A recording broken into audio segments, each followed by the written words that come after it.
ऊपरी मंजिल पर राम दरबार, परकोटा में 6 मंदिरों की स्थापना, प्रतिमाएं, सूर्य, भगवती, अन्नपूर्णा, शिवलिंग, गणपति और हनुमान जी।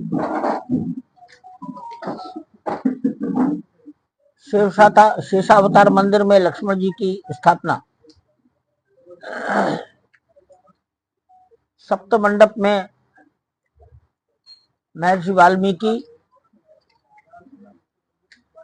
वशिष्ठ, विश्वामित्र और अगस्त्य, निषाद राज, शबरी और अहिल्या, इनकी स्थापना। इसका समय आ गया है। मूर्तियां लगभग बन चुकी हैं। मूर्तियों का श्रृंगार, वस्त्र, आभूषण, ये सब तैयार हो रहे हैं, अंतिम स्टेज में है।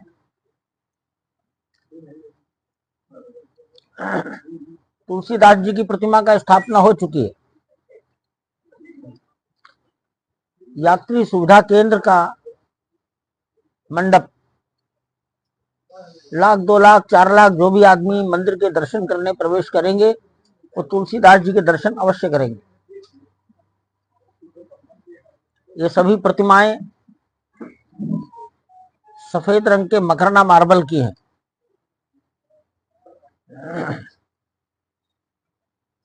हमारा विचार है कि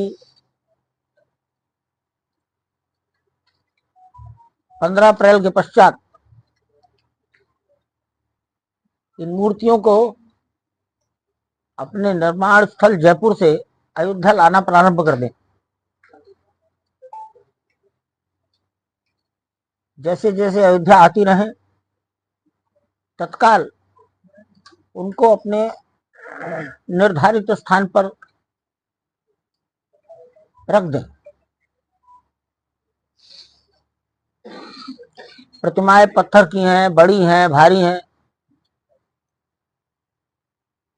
इसलिए मशीन वर्क चाहिए, सावधानता रखनी पड़ेगी।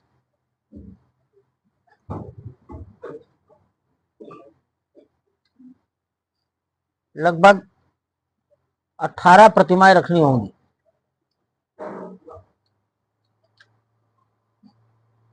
तो इसमें कुछ दिन लग सकता है, एक दिन में संभव ही नहीं है।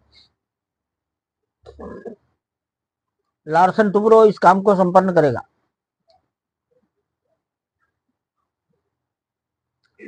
30 अप्रैल को अक्षय तृतीया है, अत्यंत शुभ दिन है। हमारा सुझाव विचार है कि 30 अप्रैल अक्षय तृतीया के दिन राम दरबार को अपने स्थान पर प्रवेश करा दें। पहली मंजिल का गर्भगृह, ये सब तैयारियां हैं, सब अपने स्थान पर स्थापित हो जाएंगी। तब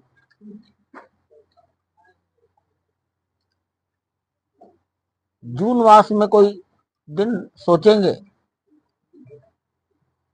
सभी ट्रस्टी आ जाएंगे और एक साथ प्राण प्रतिष्ठा कर दी जाए। प्राण प्रतिष्ठा का आयोजन 3 दिवसीय होगा। जो भी प्रमुख दिन तय होगा उसके 2 दिन पहले से शुरू करेंगे। जलवास, अन्नवास, औषधिवास, शैयावास।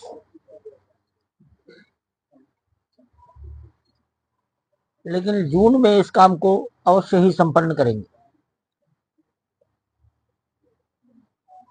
संभवतः शेषावतार मंदिर उसको बाद में करना पड़ेगा।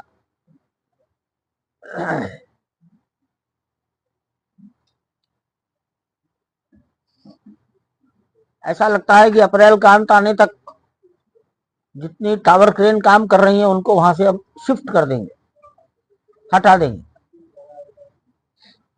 टावर क्रेन हटने का मतलब है अंदर अब कोई निर्माण कार्य नहीं होना, और इसलिए परकोटा उत्तर और दक्षिणी दिशा में जो हमने अधूरा छोड़ रखा है,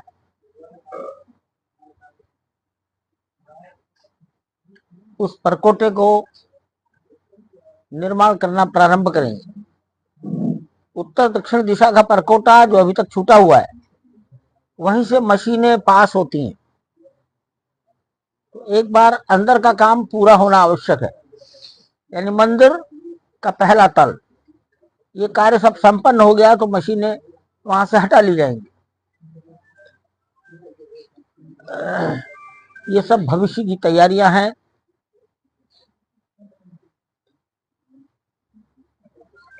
रामनवमी के दिन आपने सूर्य तिलक देखा, 4 द्वार बन रहे हैं। उत्तरी दिशा में एक द्वार लगभग 3/4 बन चुका है। क्रॉसिंग 11 का द्वार ये बन रहा है। क्रॉसिंग 11 का द्वार बनने के बाद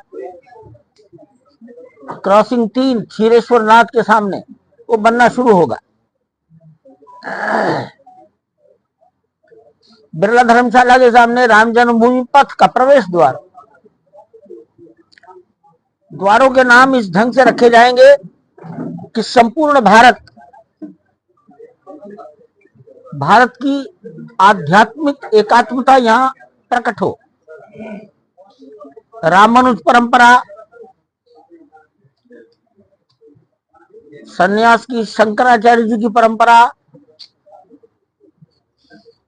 वैष्णवों में मध्वाचार्य जी की परंपरा और अयोध्या में रामानंदाचार्य जी की परंपरा, ये 4 परंपराएं ऐसी हैं जिनसे संपूर्ण देश का एकात्मता प्रकट होगा। इसी का विचार चल रहा है, और जब समय आएगा तो निश्चित नाम भी बता दिए जाएंगे।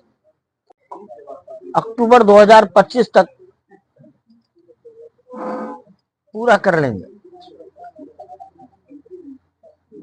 लेकिन इतना बड़ा काम है, मैं 2-4 महीने और भी लग गए तो उसको मैं रोलिंग पीरियड कहता हूं। हम घर बनाते हैं, उसमें भी कई बार हमारी इच्छाएं पूरी नहीं होती, कुछ ना कुछ खिंच जाता है, तो 2-4 महीने का रोलिंग पीरियड मानता हूं।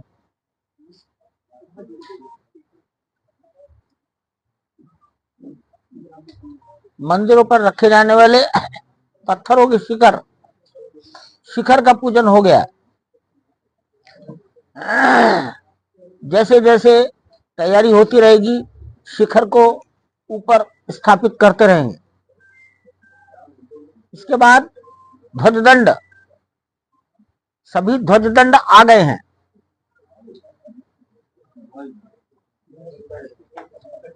बहुत अच्छे, मजबूत हैं, सुंदर बने हैं। उनका भी सामूहिक पूजन करेंगे और परिस्थिति अनुसार ध्वजदंड की स्थापना करते रहेंगे। ऐसा मेरा मंदिर निर्माण के संबंध में एक सामान्य जानकारी मैंने आपको दी है। कोई आपके मन में और इच्छा हो, बाबूजी, वो लगाने का विचार भी है। जिन्होंने, जो दक्षिण भारत के हैं और जिन्होंने राम का ही जीवन भर गुणगान किया है,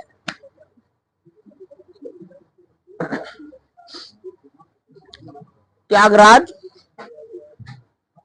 पुरंदर दास, एक कोई आंध्र के और हैं, इनकी प्रतिमाएं भी कहीं लगाई जाए।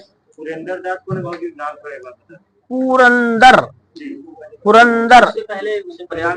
त्यागराज, तीसरे का मुझे भी ध्यान नहीं।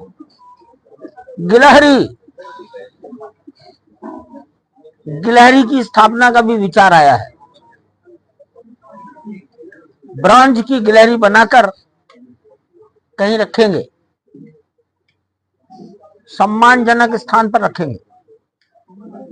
सारा समाज वहां फोटो खींच सके ऐसी जगह रखने का विचार है, तो गैलरी भी स्थापित की जाएगी। इसके अलावा राम जी